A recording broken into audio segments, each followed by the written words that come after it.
मैं अपने सभी प्रेस के साथियों का बहुत बहुत धन्यवाद देना चाहता हूं और बहुत दिनों के बाद हमारी आपकी मुलाकात हो रही है। आज के सबसे महत्वपूर्ण विषय पे मैं आप सबसे अपनी पार्टी के पक्ष की बात कहना चाहता हूं। भारतीय जनता पार्टी का पिछड़ों के प्रति व्यवहार हमेशा सौतेला रहा है और आज जो हमें देखने को मिल रहा है ये पहली बार ऐसा नहीं हो रहा है। भारतीय जनता पार्टी का समय समय पर पिछड़ों के प्रति, दलितों के प्रति हमेशा सौतेला व्यवहार रहा है और आज पिछड़ों का आरक्षण छीना है, कल दलितों की बारी हो सकती है। ओबीसी समाज का आरक्षण खत्म करके न केवल उनको धोखा दिया जा रहा है बल्कि बाबा साहब द्वारा पिछड़े और शोषित समाज को मिले अधिकारों को छीनने का षड्यंत्र चल रहा है।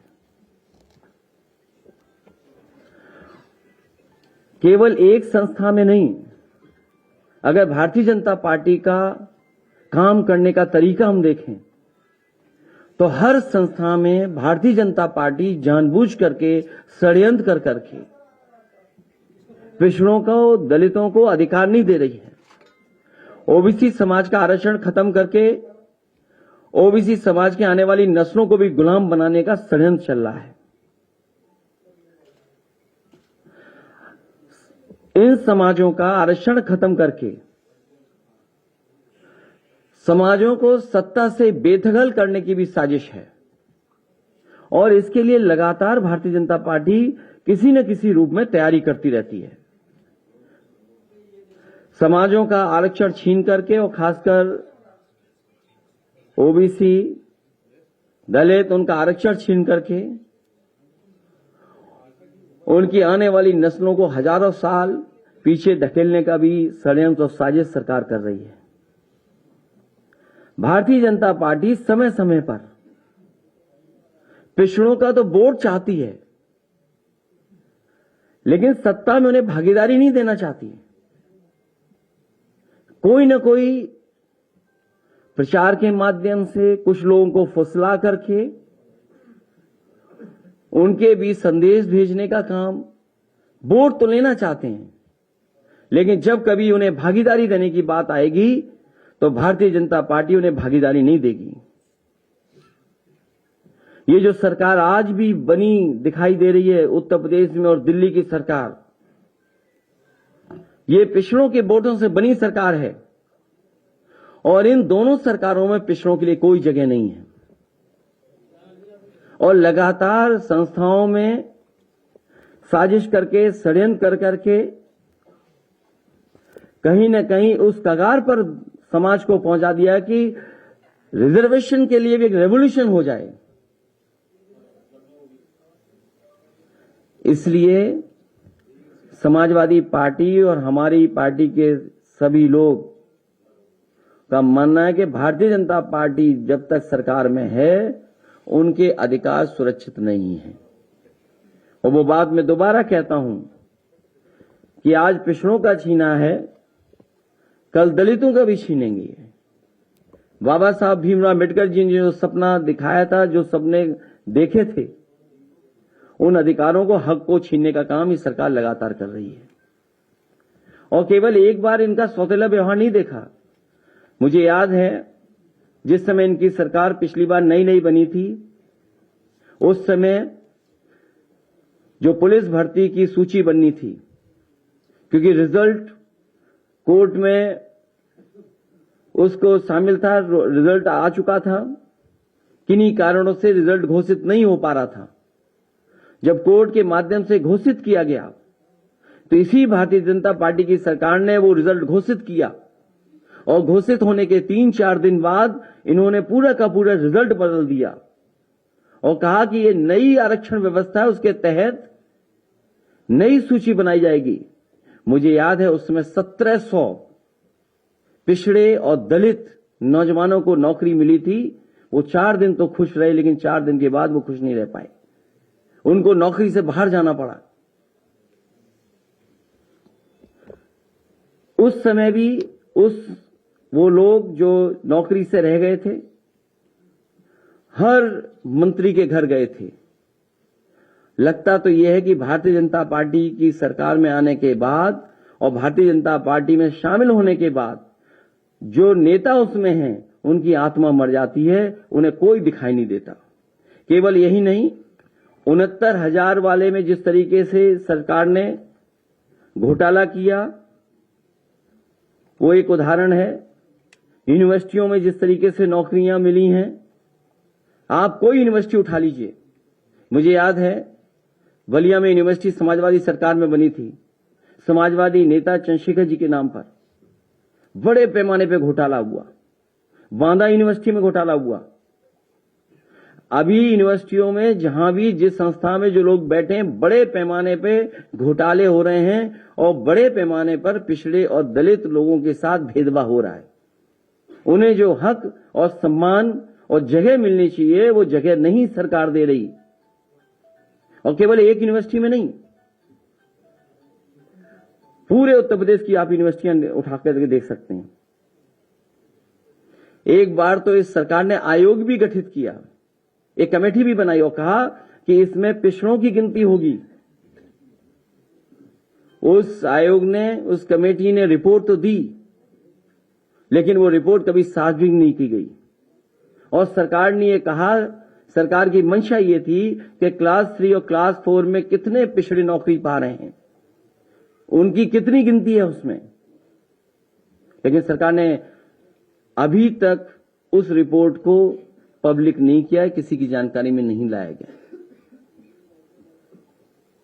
इसलिए लगातार सरकार भेदभाव कर रही है और जरूरत पड़ेगी और हमारी पार्टी के संगठन के लोग, पिछड़ा वर्ग का जो संगठन है उसके लोग तैयार कर रहे हैं। अगर सुप्रीम कोर्ट में भी लड़ाई लड़नी पड़ेगी तो समाजवादी पार्टी पिछड़े वर्ग के साथ पूरे सहयोग और मदद के साथ खड़ी होगी, जिससे सुप्रीम कोर्ट में भी लड़ाई लड़ी जा सके। क्योंकि सरकार पे भरोसा नहीं है और सरकार न केवल आरक्षण पे भेदभाव कर रही है, बल्कि चुनाव से भी भागना चाहती है। चुनाव को ये फेस नहीं करना चाहते, क्योंकि वो जानते हैं कि जनता के सामने अगर वो जाएंगे तो जनता बुरी तरह इन्हें हरा देगी। हाल में ही जो चुनाव हुए हैं, उन परिणामों ने बताया है कि पिछड़े, दलित, अल्पसंख्यक सब वर्ग के लोगों ने मिलकर के एक हो करके इस भारतीय जनता पार्टी की गलत नीतियों के खिलाफ वोट डाला था। चाहे वो मैनपुरी हो, खतौली हो और रामपुर में जो बेईमानी की, वो सब जानते हैं।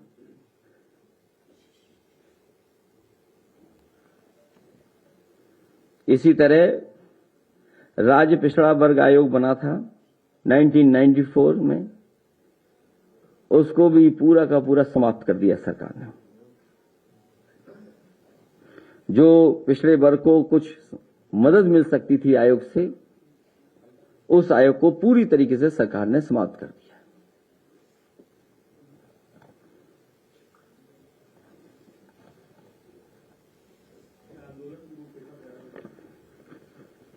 अभी दूसरा विषय भी, उसके बाद इकट्ठा पूछ लेना आप। मैं चाहूंगा कि अयोध्या वाले कुछ लोग हैं जो अपनी बात को रखना चाहते हैं।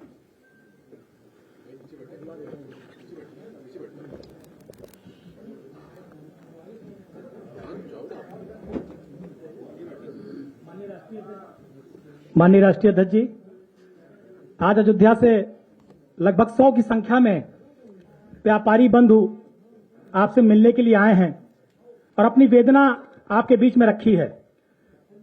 जब से भारतीय जनता पार्टी की सरकार बनी है, देश के माननीय प्रधानमंत्री जी से लेकर माननीय मुख्यमंत्री जी तक कोई चुनाव होता है तो केवल अयोध्या और प्रभु श्री राम की बात करते हैं। अगर अयोध्या और प्रभु श्री राम की बात ना करें तो मुझे लगता है इनकी जमानत जब्त हो जाए। मैं अपने मीडिया के सम्मानित बंधुओं से कहना चाहता हूं कि आप अयोध्या आकर देखिए, व्यापारी बंधु आए हुए हैं। नए घाट से लेकर और शहादतगंज तक 13 किलोमीटर बुलडोजर चलाकर दुकानों को, मकानों को तोड़ दिया गया। शाम को 7 बजे प्रशासनिक अधिकारी आते और कहते हैं आधे घंटे में सामान हटाओ। अगर आधे घंटे में किसी ने मकान नहीं खाली किया तो पूरा परिवार अयोध्या कोतवाली के अंदर और बुलडोजर पूरे मकान को तहस नहस कर देता है, दबा देता है। जो लोग 100 साल 150 साल से जिनका परिवार अयोध्या में काम कर रहा था, 1,50,000 75,000 रुपया मुआवजा दिया गया। मीडिया के सम्मानित बंधु, आप खुद सोचिए कि कई दशक जिन्होंने अपने परिवार को अयोध्या में गुजारा हो, मकान बनाया हो, दुकान बनाया हो, वो 1,75,000 1,50,000 में 1.5 लाख में कैसे अपने परिवार का जीवन यापन करेंगे? आप सोच नहीं सकते। ये वो व्यापारी बंधु हैं। मैं इस बात को अन्यथा लेने के लिए नहीं कह रहा हूं। जब चुनाव आया था तो हमारे अयोध्या के व्यापारी बंधु नारा लगाते थे, नून रोटी खाएंगे बाबा जी को लाएंगे, नून रोटी खाएंगे बुलडोजर की सरकार लाएंगे। इन व्यापारी बंधु ऐसा कहते थे। हमारे साथ भी नहीं थे, मैं खुल के कह रहा हूं, हमारे साथ भी नहीं थे चुनाव में। लेकिन आज मानवता के आधार पर, मानवीयता के आधार पर, उनके कष्ट और दुख के समय में राष्ट्रीय अध्यक्ष जी उनसे मिले, उनकी संवेदनाओं, उनकी बातों को सुना, और ये व्यापारी बंधु भी अपनी बात रखेंगे। मैं सबसे पहले भाई विजय कुमार जी हैं, मैं चाहता हूं 2 मिनट में आके अपनी बात रखें। ये अयोध्या के व्यापारी हैं, इन सबका मकान दुकान जा चुका है। बुलडोजर ने जमींदोज कर दिया इनके मकान दुकान और सपने और व्यापार को।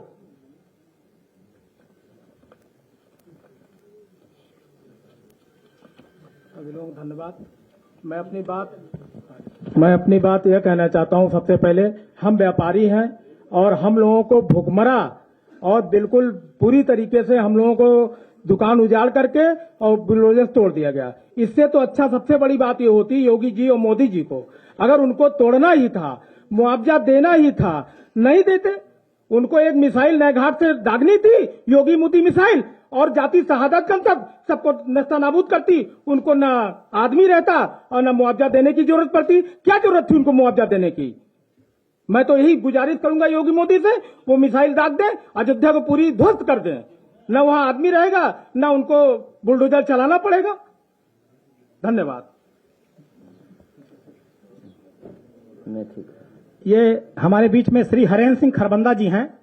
आप एसएसबी इंटर कॉलेज में केमिस्ट्री के टीचर रहे हैं, और आप सोचिए कि इंटर कॉलेज में केमिस्ट्री के टीचर और ऐसे टीचर अयोध्या फैजाबाद में रहे हैं कि सैकड़ों बच्चों को निःशुल्क पढ़ाया है, ट्यूशन की फीस नहीं ली है, किताब फ्री दिया है, और अपनी स्थिति आपके सामने बयां करेंगे। वेदना यह है कि अयोध्या वासियों के साथ और फैजाबाद के लोगों के साथ बड़ा अन्याय हो रहा है। सारा ध्वस्तीकरण हो रहा है। किसी को मुआवजा जो देना चाहिए वो ढंग का मुआवजा नहीं दिया जा रहा। विकास के नाम पर विनाश हो रहा है। बड़ी पब्लिक परस्त है। हम लोग बहुत स्वस्थ हैं और अधिकारियों से निवेदन है कि उसका फिर से मूल्यांकन करें, देखें क्या हो रहा है, और आप सभी लोग उसको सचेत करें, पब्लिक को बताएं कि क्या स्थिति ऐसी ही रहेगी। जो जिनके घर, दुकानें, मकान सब ध्वस्तीकरण किए जा रहे हैं, वो कहाँ जाएं बेचारे? उनके खाने पीने का कोई साधन नहीं, उनके रहने का कोई साधन नहीं, आकाश के नीचे पड़े हैं तमाम लोग। तो इस तरह सरकार का निवेदन है। और यहाँ तक कि फिर जमीन के बारे में कहते हैं कि ये पर्चा शुदा जमीन है जो कि सरकार की है, उसके आप मालिक नहीं हैं। जब मालिक नहीं तो उससे रजिस्ट्री क्यों कराई जा रही है? जो मालिक ही नहीं उससे रजिस्ट्री कराने का क्या हक है? इस प्रकार से सरकार से निवेदन है कि जो हुआ रहा है, जो हो रहा है, वो सही नहीं हो रहा, उसको ढंग से किया जाए। अगर करना है, विकास करना है, तो विकास के नाम पर विकास करें, ना कि विनाश करें। और विनाश में वही दुख होता है, जैसे अभी भाई साहब ने कहा मिसाइल दाग दें। मैंने भी यही कहा था पहले कि बम दाग करके सब कुछ खत्म कर दें, किसी की वेदना रही नहीं जाए। आप अपने मन का जो चाहें वो कर लें। तो जो गुरु जी ने बात कही है वो मेन बात यह है कि अयोध्या में जो जिन लोगों की जमीन पर्चाशुदा है, पर्चाशुदा जमीन वो जमीन है जिसको आप खरीद सकते हैं, जिसको आप रजिस्ट्री कराते हैं स्टाम्प देकर। अगर किसी ने पर्चाशुदा जमीन ली तो उसका पूरा स्टाम्प दिया, 3 लाख 4 लाख जितना स्टाम्प लगा दिया है। तो जब आपने सरकार को राजस्व दिया है, सरकार को आपने स्टाम्प देकर पर्चाशुदा जमीन ली है, तो सरकार को बाकायदा उसका मुआवजा देना चाहिए। लेकिन जिन लोगों की जमीन पर जो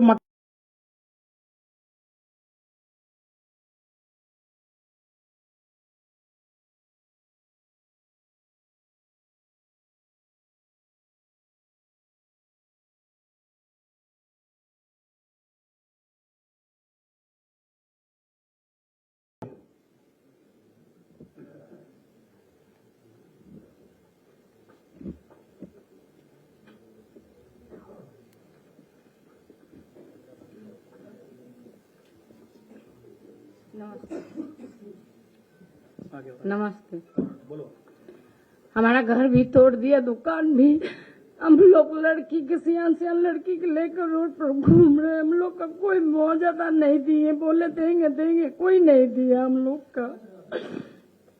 अब आप ही लोग बताइए हम लोग क्या करें। 25 साल से अयोध्या भरा रहे। नमस्ते।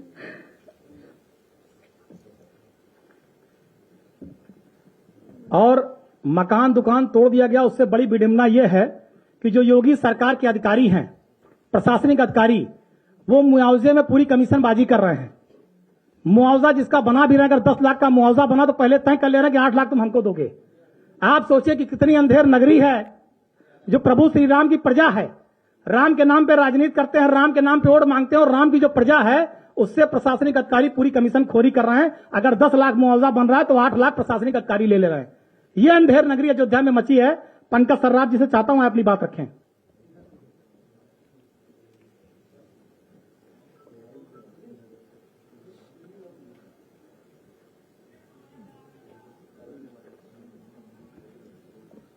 सर्वप्रथम माननीय राष्ट्रीय अध्यक्ष जी और माननीय पवन जी, जो हमारे स्थानीय नेता हैं, मंत्री रह चुके हैं, और को आभार व्यक्त करना चाहता हूं कि हमें ये मंच प्रदान किया गया जिससे हम अपनी बात आप तक पहुंचा सकें। आपको आश्चर्य होगा ये सुन के कि अयोध्या में जमींदारी प्रथा अभी भी लागू है।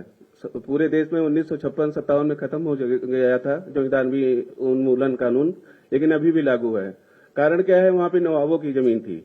नवाबों की जमीन को इकट्ठा करके नजुल विभाग बनाया गया और नजुल विभाग में 3 डिमार्केशन किए गए, पर्चाशुदा, पट्टाशुदा और काश्तकारी पट्टा, और इसी में पूरी अयोध्या बसी हुई है। अब इसमें हमारी कोई गलती तो है नहीं। जब अब मुआवजे की बात हुई है, जब डिमोलिशंस की बात हो रही है, तो हमारी कोई गलती तो है नहीं। हमारी पीढ़ियां वहां रह चुकी हैं। मेरी खुद की दुकान थी तो वहां पे 200 साल पुरानी, उसको डिमोलिश कर दिया गया। मुझे मुआवजे के नाम पे 1,60,000 रुपए दिया गया। और ऐसी पूरे शहर की बात है। मतलब वो वहां पे ये कह रहे हैं कि ये जमीन चूंकि नवाब की थी, ये सरकारी जमीन है, इस पे आपका कोई मालकाना हक नहीं बनता, तो आपको जो ये हम आपको दे रहे हैं उसमें इंग्लिश का एक शब्द है एनेक्सीरिया, सांत्वना राशि। मतलब आप कहीं कुछ कह भी नहीं सकते। हम आपको दे रहे हैं, एनेक्सीरिया दे रहे हैं, मतलब सांत्वना राशि दे रहे हैं, और हम कहीं जा नहीं सकते। पूरे शहर की यही स्थिति है। और मतलब अब हमारी क्या गलती उसमें? हमारी तो पीढ़ियां बीती हैं। हम थे, हमारे पिताजी थे, हमारे बाबा थे, उनसे पहले भी थे। और रही बात राम आंदोलन की, तो हमें कहने में कोई संकोच नहीं था कि हमने प्रभु राम के मंदिर के लिए जो भी हमसे हो पाया, क्योंकि एक बड़ा आंदोलन चला, उसमें अयोध्यावासी ही परेशान हुए। आप लोग जानते होंगे कि कोई भी जगह, जैसे आप कभी कश्मीर जाइए तो वहां पे अगर कोई आंदोलन होता है तो ठीक है, वो सेंट्रल गवर्नमेंट है, चाहे वो है, लेकिन पिसता वहां का आम आदमी है। ऐसे ही अयोध्या में राम आंदोलन चालू हुआ 90 से लेकर 2000 तक जो भी घटनाएं घटी, लोग पीछे। हमें अच्छी तरीके से पर्यटन ही मुख्य व्यवसाय है। मुख्य व्यवसाय वहां का पर्यटन ही है। वहां पर जब पर्यटक ही नहीं आएगा तो हम करेंगे क्या? इसी तरीके से हमने अपनी जो है आजीविका चलाई। लेकिन इस आशय में जब राम मंदिर बनने का ये आदेश आया, हम बड़े प्रसन्न थे कि सब कुछ हो गया, सब ठीक है, अच्छा है, अच्छे दिन आए। तब आज हमें ये कहा जा रहा है कि आप तो कुछ है ही नहीं है, आपके कोई राइट्स नहीं है इस जमीन पे, आप यहां से जाइए। और यही हमारी व्यथा है। और अब इत्या आगे हम क्या कहें? शक्ति जायसवाल जी।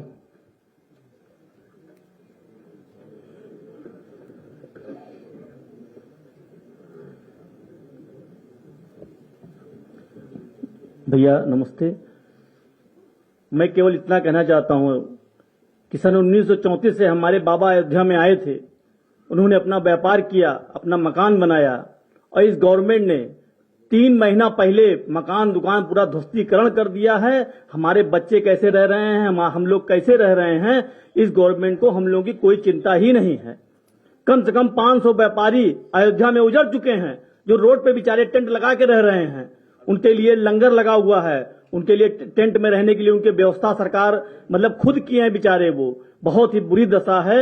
हम आपके माध्यम से सरकार तक बात पहुंचाना चाहते हैं कि कम से कम एक उचित मुआवजा, और एक जो सरकार ने 22 के चुनाव के पहले सरकार ने वायदा किया था कि हम विस्थापित करने से पहले लोगों को स्थापित करेंगे, उसके बाद ही डिमोलाइजेशन करेंगे। लेकिन सरकार पूरी तरह से गुंडई पे उतारू है। अयोध्या वासियों के छाती पे इसमें बुलडोजर चल रहा है। रात के 8 बजे के अंधेरे में मेरा मकान 3 महीने पहले गिरा दिया गया। हम लोग रोते बिलखिलाते रह गए, कहीं कोई सुनवाई नहीं हुई। इसीलिए हम लोग आज अपनी वेदना लेकर अध्यक्ष जी के पास आए हैं। कम से कम आपके माध्यम से ये सरकार को बताया जाए कि वहां के अयोध्या वासी बहुत तरह पीड़ित हैं, बहुत परेशान हैं, बहुत ही दर्द है सीने में। हमारी दुकान चली गई, हमारे बच्चे की फीस कैसे जमा होगी, हमारे माँ बाप की दवाई कैसे आएगी। बहुत सी बातें हैं, बहुत कुछ कहना चाहते हैं, लेकिन समय कम है। बस इतना कहना चाहेंगे कि हमारी आप लोग मदद करिए किसी तरह। हम लोग को जो हक है वहां अयोध्या में मिलना चाहिए। आपके माध्यम से माननीय राष्ट्रीय अध्यक्ष जी हम लोगों की बात आगे तक पहुंचाएं। और आप मीडिया बंधुओं से हाथ जोड़ के निवेदन है कि आप लोग हम लोगों की बातों को सरकार के कान तक पहुंचाइए कि उनके उप मुख्यमंत्री ने वहां पर वायदा किया था चुनाव को पहले, दिनेश शर्मा जी ने जाके व्यापारी के साथ बैठक की थी और कहा था कि आप लोगों को उचित मुआवजा दिया जाएगा, दुकान के बदले दुकान दिया जाएगा, मकान जाएगा मकान दिया जाएगा। लेकिन कहीं कुछ कोई नहीं दे रहा है, केवल भीख के तौर पे 1 लाख रुपए दे रहे हैं कि आप किसी तरह अपना 1-2 महीना काट लीजिए, और दुकान और मकान पूरी तरह ध्वस्त कर दे रहे हैं। बस मुझे इतना कहना। बस 2 लोग बचे हैं, एक अनु गुप्ता जी। राष्ट्रीय अध्यक्ष महोदय जी नमस्कार, प्रणाम। सभी सभा के अध्यक्ष लोग प्रणाम। सर, हमको परेशानी इस बात की है कि अयोध्या में रात में 9:30 बजे बत्ती काट करके हमारी दुकान बुलडोजर से गिरा दी गई, जिसमें हमारा बहुत बड़ा नुकसान हुआ और कोई सुनवाई हमारी नहीं की गई। आज तक 1 पैसे का हमको मुआवजा तक भी नहीं मिला किसी प्रकार का। काफी परेशानी हो रही है साहब, और कोई सुनने वाला अधिकारी अफसर भी नहीं है। न डीएम आ रहे हैं, न मुख्यमंत्री सुन रहे हैं हमारी बात को, न पीडब्ल्यूडी भी बात सुन रहा है, कोई नहीं सुनने के लिए तैयार है। और हमको परेशान किया जा रहा है साहब। हमारी दुकान तोड़ दिया गया, काफी परेशानी इसके लिए समझ।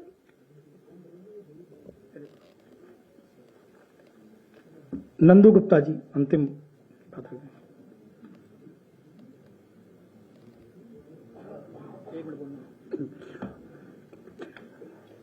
सम्मानित राष्ट्रीय अध्यक्ष जी, पत्रकार बंधु, अयोध्या में असंगठित, अनियोजित, अन्यायपूर्ण योजना से हर अयोध्यावासी त्रस्त है।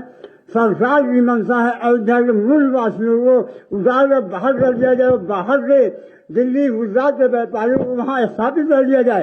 तानाशाही का ये आलम है कि रात में हम लोग अपनी दुकानों मकानों की रक्षा कर रहे हैं, पैसे बुलडोजर आके ढकेल ना दे, हाथ जोड़ते हैं।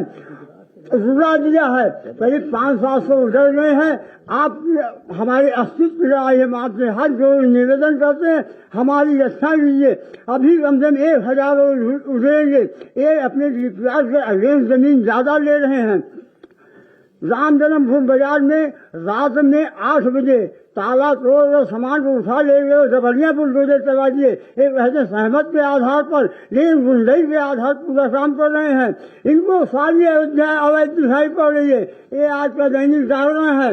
इसमें एजीए द्वारा जो बैनामा बनवा हुए दुकान बैनामा की गई थी, सिंचाई विभाग बताया अवैध है, डिमोलिश की जाएगी। हम व्यापारी कहाँ जाए? हजारों विस्थापन लगाते हैं। दर्द का आलम में है, जिसकी दुकान उजड़ गई है और सर किनारे बैठ कर अपनी जमीन को दुकान को निहारता रहता दिन भर पर। आप आइए एक बार अयोध्या देखिए, हर 10 कदम पे आपको मिल जाएंगे जैसे निहारते हैं। हाथ जोड़ बहुत ज्यादा तानाशाही, इतनी गुंडाई हम कभी नहीं देखे हैं अपने 45 साल की उम्र में। निवेदन है किसी हिसाब से मदद कीजिए। धन्यवाद। मैं सिर्फ एक बात कहकर अपनी बात खत्म करूंगा। जितने भी अयोध्या के व्यापारी आए, सिर्फ हम यही चाहते हैं कि जिस तरह से माननीय राष्ट्रीय अध्यक्ष जी ने एक्सप्रेसवे बनाया था, तो जमीन का सर्किट रेट बढ़ाया और 4 गुना ज्यादा मुआवजा दिया। किसान खुश हुआ, किसान कोई तकलीफ नहीं हुई। चुनाव के समय उत्तर प्रदेश के उस समय के डिप्टी सीएम दिनेश शर्मा जी गए थे और उन्होंने अयोध्या के व्यापारियों के साथ बैठक की और कहा कि आप लोग विश्वास करिए, हमको योगी जी ने भेजा है और योगी जी ने संदेश भेजा है कि हमारी दोबारा आप लोग सरकार बनाइए, और सरकार बनने के बाद जब अगर आपसे हम दुकान लेंगे चौड़ीकरण के नाम पर, तो आपको दुकान के बदले दुकान देंगे, आपको मकान के बदले अच्छी जगह देंगे जिससे आप मकान बना सकें। आप जाकर देखिए हनुमानगढ़ी के सामने जो लड्डू वाले थे सब हटा दिए गए, बुलडोजर चल गया, कोई कुछ नहीं कर पाया। अब उनको दुकान कहां देने की बात हो रही, टेढ़ी बाजार पे। हमारे कुछ लोग यहाँ अयोध्या के रहने वाले बैठे, पत्रकार बंधु, बताइए आप खुद सोचिए कि टेढ़ी बाजार से कौन लड्डू लेके हनुमानगढ़ी जाएगा? कोई नहीं जाएगा। आज ये व्यापारी जो रो रहे हैं, बिलख रहे हैं, इनके परिवार का क्या होगा? ये दोबारा अपने व्यापार को नहीं स्थापित कर पाएंगे। और माननीय राष्ट्रीय अध्यक्ष जी, भाजपा तो ये चाहती है कि प्रभु श्री राम की जो ओरिजिनल प्रजा है, जो ये व्यापारी हैं, ये चले जाएं बिहार और झारखंड। वो गुजरात के व्यापारियों को ला करके पूरी अयोध्या में कारोबार करना चाहते हैं। गुजरातियों को और जो चंदा देने वाले भाजपा के लोग हैं, उनका होटल, उनका रिसॉर्ट, उनका मठ बनाना चाहते हैं और अयोध्या के लोगों को कहीं दूर भेज देना चाहते हैं। और आज पूरी अयोध्या इसी से तानाशाही से परेशान है। और उसके बाद हद तो तब है कि जब इनके प्रशासनिक अधिकारी गुंडों जैसा व्यवहार कर रहे हैं व्यापारियों से, अयोध्या की आम प्रजा से, और वसूली चरम पर है। कई प्रमाण हैं, अगर जरूरत पड़ जाएगी तो इसका प्रमाण दे देंगे कि जिनका मुआवजा बना है उनसे लेखपाल से लेकर और बड़े अधिकारी तक, तहसीलदार, एडीएम, बाकायदा पैसा ले रहे हैं और ऊपर तक जा रहा है। बताते हैं ऊपर जाएगा तभी मुआवजा आएगा। अब इसका जवाब भाजपा को देना चाहिए कि मुआवजे में से अगर 4 लाख बना तो 3 लाख ये प्रशासनिक अधिकारी ले रहे हैं, पैसा ऊपर कहां जा रहा है? ये हाल है कि मतलब मरते समय कफन भी नोच ले रहे हैं अधिकारी मिलकर के। ये भारतीय जनता पार्टी की सरकार का हाल है कि एक तो मुआवजा कम मिल रहा है, उसके बाद उस मुआवजे में भी कमीशन खोरी चल रही है। आज ये सारे लोग बहुत उम्मीद के साथ राष्ट्रीय अध्यक्ष जी के पास आए हैं और जब भी आने वाले समय में अगर हमारी सरकार बनेगी तो हमारा आपसे निवेदन है कि ये जो व्यापारी ठगे छले जा रहे हैं, इन पर दोबारा कोई कानून नियम बना करके इनको मुआवजा देके इनकी रोजी रोटी और दुकान स्थापित की जाए। धन्यवाद। मैं अपने अयोध्या से आए हुए व्यापारियों का धन्यवाद देना चाहता हूं कि वे जिस तरह के डर और भय के माहौल में वो रह रहे हैं, उनका जो कुछ उनके पूर्वजों ने बनाया, उनके परिवार के लोगों ने जो कुछ बनाया, कारोबार किया, आगे बढ़ाया, वो सब का सब बर्बाद कर दिया सरकार ने। मुझे समय समय पर व्यापारी पिछली बार भी बुलाते थे, कहते थे कि आप अयोध्या आकर के अपनी आंखों से देख लें, वो जगह देखिए जो पहले आपने कभी देखी होगी और आज क्या हाल कर दिया है। मैं सरकार से कहूंगा कि जो उचित मुआवजा, हालांकि उचित मुआवजा भी कोई शब्द नहीं है, मैं सरकार से कहूंगा कि इन व्यापारियों का जो नुकसान हुआ है, भगवान श्री राम जी की जगह है, इन्हें ज्यादा से ज्यादा मुआवजा देकर के इनकी मदद की जाए और जिस स्थान पे वो रहते थे उस स्थान की कीमत कोई नहीं हो सकती है। इसलिए व्यापारी जहां जाना चाहें, अगर आप नहीं उनको हटा रहे वहां से, या आसपास जो भी सरकारी जगह हो वहां पर इनके लिए जगह उपलब्ध करा करके, जब ये मंदिर के पास इतना रह रहे थे तो उस जगह की कोई कीमत नहीं हो सकती है। इसलिए सरकार इनकी बात सुने, सरकार इनकी मदद करे। सरकार के हाथ में है, जितना चाहे वो मदद कर सकते हैं। जब मंदिर के नाम पर हजारों करोड़ रुपए चंदा ले सकते हैं तो उसी 1000 करोड़ में इन व्यापारियों की मदद क्यों नहीं कर रहे हैं आप? इसलिए सरकार इनकी मदद करे। और जहां अगर अयोध्या का, क्योंकि हमारे साथी कई बार बोले हैं कि आप देखें खुद आकर के, मैं पवन पांडे जी और पार्टी के लोगों से कहूंगा कि 27 जनवरी को जरूर मुझे दिखाना कि क्या नुकसान हुआ है व्यापारियों का। मैं 27 जनवरी आपके साथ चलूंगा। जहां तक आरक्षण का सवाल है और जिस पर सरकार समय समय पे गुमराह कर रही है और इस कगार पे खड़ा कर दिया है कि पिछड़े और दलित मिलकर के एक आरक्षण का या रिजर्वेशन का रेवोल्यूशन तैयार करें, आंदोलन तैयार करें। मैं सरकार से कहूंगा कि सदन बुला करके उन्हें बहस करनी चाहिए। जब उनकी नीयत साफ है तो सदन बुलाएं और सदन में अपनी जो पक्ष है वो पूरा का पूरा साफ रखें। और जो हम लोगों ने देखा है इधर पिछले कई वर्षों से, चाहे वो 69,000 शिक्षक भर्ती हो, पिछड़े और दलितों के हक मारा गया हो, उत्तर प्रदेश लोक सेवा आयोग के ओर से खंड शिक्षा अधिकारी जिसमें कई पदों पर पिछड़ों के साथ भेदभाव हुआ हो, उत्तर प्रदेश के सभी विश्वविद्यालय जिसमें पिछड़े और दलितों की नियुक्ति में न जाने कितने बड़े पैमाने पर अनदेखी और घोटाला हुआ है, और जो टेक्निकल यूनिवर्सिटी है जिसकी लगातार जांच चल रही है, एसटीएफ जांच कर रही है, उसमें इतने बड़े पैमाने पर घोटाला है जिसकी हम और आप लोग कल्पना नहीं कर सकते। नियुक्तियों की हो, अपॉइंटमेंट्स की हो, और सरकार ने जहां भी अपॉइंटमेंट किया है वहां पिछड़े और दलित को कोई हक और सम्मान नहीं दिया है। निजीकरण लगातार चल रहा है, और जब निजीकरण होगा तो आखिरकार होगा क्या अंतर्गत? किसका हक मारा जाएगा? इसलिए हमारी आपके माध्यम से सरकार से है कि सरकार तुरंत सदन बुलाए, कम से कम अपना पक्ष रखे और हमें भी अपना पक्ष रखने का मौका दे। और जहां जनगणना का सवाल है, समाजवादी पार्टी की हमेशा मांग रही है कि जाति जनगणना हो, जाति जनगणना कराई जाए। बिना जाति जनगणना कराए किसी को हक और सम्मान नहीं मिल पाएगा।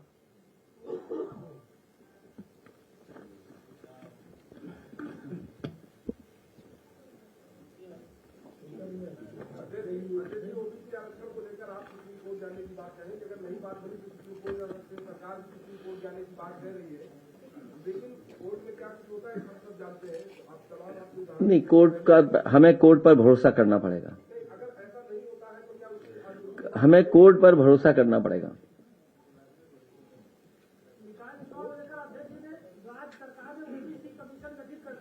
सब ओबीसी पूछेंगे, कोई और भी पूछेगा सवाल? यहां क्यों भेदभाव कर रहे हो भाई ओबीसी वालों तुम?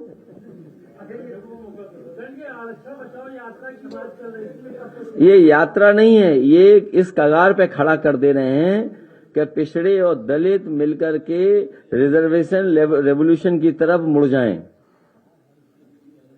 कहां भेदभाव नहीं है? हर जगह भेदभाव है।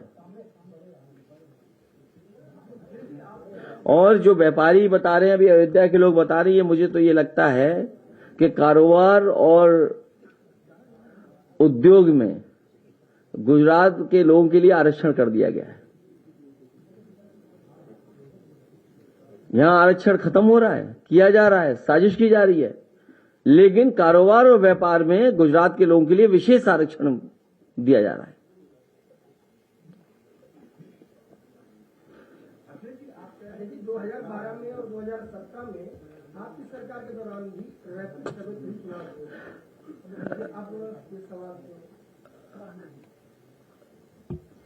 अब सरकार तो हमारी है नहीं, और भारतीय जनता पार्टी ने समय समय पर कहा कि हम न्याय देंगे पिछड़ों को, और हमारी अब मांग है, और पहले भी मांग थी, और मैंने अपने इलेक्शन मैनिफेस्टो में कहा था कि जाति जनगणना समाजवादी सरकार बनने पर की जाएगी और 3 महीने में करके दिखाई जाएगी। तो आज सरकार पीछे क्यों हट रही है? चुनाव से भागना चाहती है सरकार, क्या पिछड़ों का हक मारना चाहती है? और आज पिछड़ों का मारा गया है तो कल दलितों का भी हक मारेगी सरकार। और जितने भी सरकार के फैसले हैं, उन फैसलों से ये नजर आता है कि पिछड़े और दलितों की अनदेखी हो रही, बड़े पैमाने पे उनके साथ भेदभाव हो रहा है। आप बताइए, जितने भी अपॉइंटमेंट हुए हैं, जो एक वाइस चांसलर के खिलाफ कितनी जांचें हो रही, क्या हुआ, कहां चल रहा है बुलडोजर? क्या बुलडोजर चलेगा उनकी संपत्ति पर? जो संपत्ति उन्होंने कमाई, क्या उस पर बुलडोजर चलेगा? और जो अपॉइंटमेंट्स किए गए, आप देखिए उसमें पिछड़े और दलितों का क्या अपॉइंटमेंट है उसमें। अगर कोई अपॉइंटमेंट हुआ हो, टेक्निकल यूनिवर्सिटी की बात कर रहा हूं मैं, और जो स्टेट यूनिवर्सिटीज में जो लोग बैठे हैं, क्या वो भेदभाव नहीं कर रहे हैं? और इसीलिए भेजा गया है कि वो भेदभाव करें, चाहे वो झांसी की यूनिवर्सिटी हो, चाहे वो कानपुर की हो, चाहे इलाहाबाद की हो, चाहे लखनऊ की हो, चाहे फैजाबाद की हो, चाहे बांदा की हो, चाहे आपकी बलिया की हो, चाहे सैफई की मेडिकल यूनिवर्सिटी हो, क्या भेदभाव नहीं हो रहा? और चाहे अपॉइंटमेंट्स हो रहे हो, उसमें भेदभाव नहीं है क्या? जब पिछड़ों का वोट चाहिए तो पिछड़ों के लिए न जाने क्या क्या सपने दिखाएंगे। आज जब वोट दे दिया पिछड़ों ने, तो पिछड़ों को कोई हक और सम्मान नहीं मिलेगा।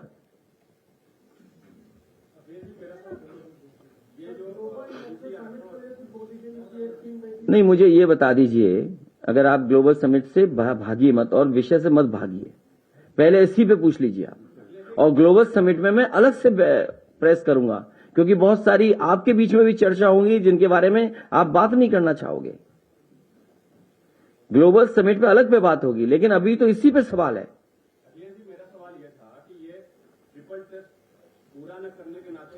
देखिए टेक्निकल क्या हो रहा है, ट्रिपल टेस्ट। हाँ हाँ,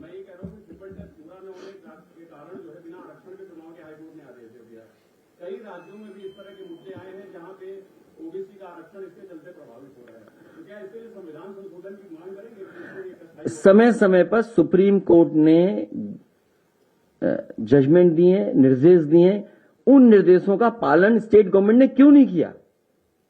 इसीलिए नहीं किया क्योंकि चुनाव से भागना चाहती है सरकार, चुनाव को फेस नहीं करना चाहती, क्योंकि आज जनता नकारात्मक राजनीति को दूर कर चुकी है। आपने मैनपुरी का परिणाम देखा। मैनपुरी में पुलिस फोर्स चुनाव लड़ रही थी, अधिकारी चुनाव लड़ रहे थे। खतौली में किस तरीके से दलित, पिछड़े और अल्पसंख्यक और मुसलमान सामने आ गए, उन्होंने किस तरीके से भारतीय जनता पार्टी को वहां पर हराया। और रामपुर का क्या हमने आपने नहीं देखा? रामपुर में भी चुनाव समाजवादी पार्टी जीती। ये जो परिणाम मिला ये कागजी परिणाम है, केवल रिजल्ट दे दिया कागज पर, ये जनता का परिणाम नहीं है। आपने पुलिस फोर्स लगा करके वहां पर वोट नहीं डालने दिया। तो ये सरकार लगातार भेदभाव कर रही है और यूं कहे कि ये सामाजिक न्याय की दुश्मन है भारतीय जनता पार्टी। क्या इन्हीं के नेता ने नहीं कहा कि झापड़ मार के या क्या आरक्षण छीन थप्पड़ मार करके? क्या है उनके पिछले नेताओं की आत्मा क्या कह रही है?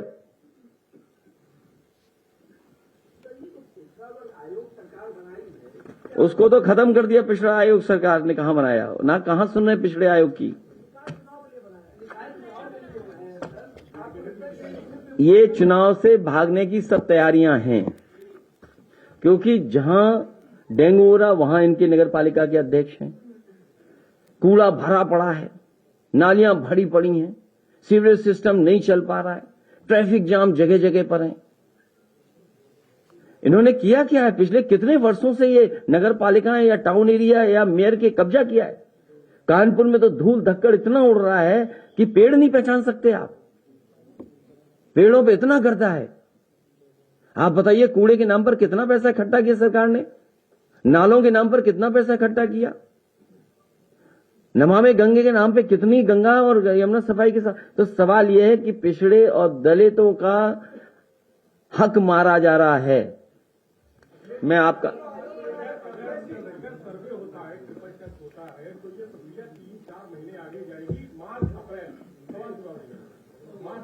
ये सरकार बताए, इसलिए मैं कह रहा हूं ना कि सरकार सदन बुला ले। जो बात आपके माध्यम से हमसे पूछवा रही है सरकार सदन बुलाए। मैं आपसे पत्रकार साथी, सवाल ये नहीं है, मैं केवल मैं ये कहना चाहता हूं कि ये सदन सरकार क्यों नहीं बुला लेती है? 3 दिन बुलाया, 2 दिन रहे सदन में, 6 घंटा चलाया, छोड़ के चले गए। और ये जो अन्याय हो रहा है, अधिकारी हत्याएं करा रहे हैं, ये याद रखना आप। कन्नौज में अगर जो हत्या हुई है उसके जिम्मेदार वहां के अधिकारी हैं, वहां की विधायक है। ये विषय आज का नहीं है, लेकिन मैं आपसे कहना चाहता हूं सरकार हत्याएं करा रही है।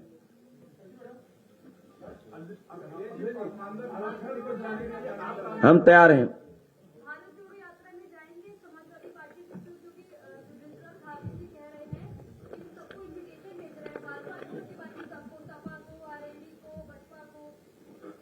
आपके मोबाइल पर अगर इन्विटेशन हो तो मुझे अभी तुरंत दी जाए।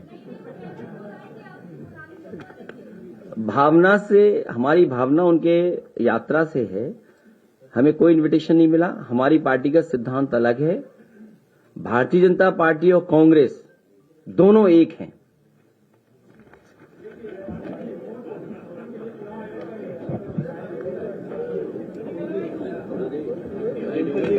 क्या हाल है? Thank you so much. आज केवल पिछड़ों से सवाल पूछा।